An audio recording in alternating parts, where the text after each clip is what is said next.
السلام عليكم. لأمير الشعراء أحمد شوقي 3 قصائد في مدح النبي صلى الله عليه وسلم، وهي غاية في الجمال والروعة.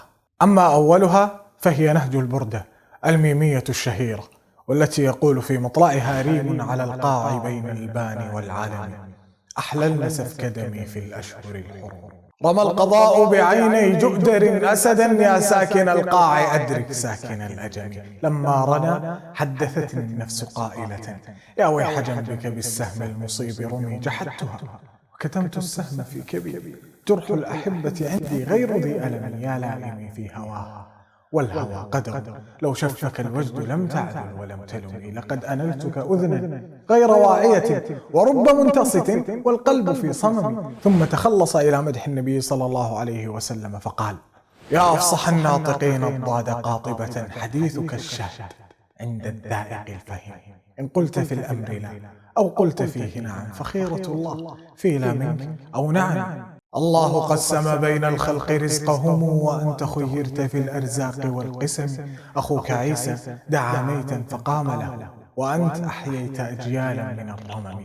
أسرى بك الله ليلا إذ ملائكه والرسل في المسجد الأقصى على قدم. لما رأوك به التفوا بسيدهم، كالشهب بالبدر أو كالجند في العلم.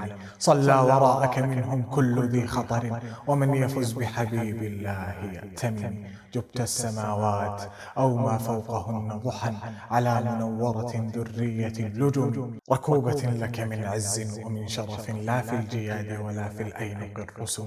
حتى بلغت سماء لا يطال لها على جناح ولا يسعى على قدم. وقيل كل نبي عند رتبته، ويا محمد هذا العرش فاستلمي.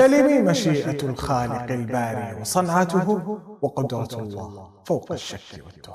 وأما الثانية فهي همزية شهيرة، يقول في مطلعها: ولد الهدى فالكائنات ضياء، وفم الزمان تبسم وثناء.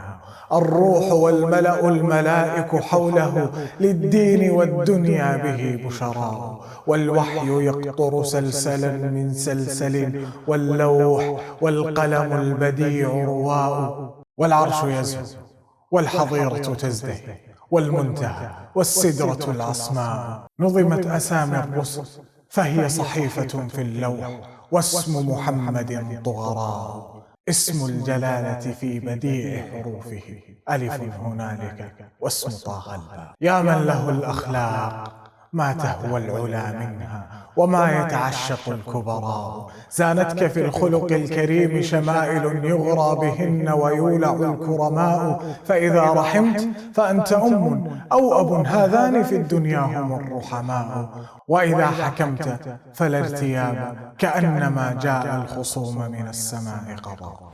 وثالث قصائده هي بائية جميلة جدا، يقول في مطلعها: سلوا قلبي غداة سلا وثابا، لعل على الجمال له عتابا. ويسأل في الحوادث ذو صواب، فهل ترك الجمال له صوابا. وكنت إذا سألت القلب يوما تولى الدمع عن قلبي الجواب.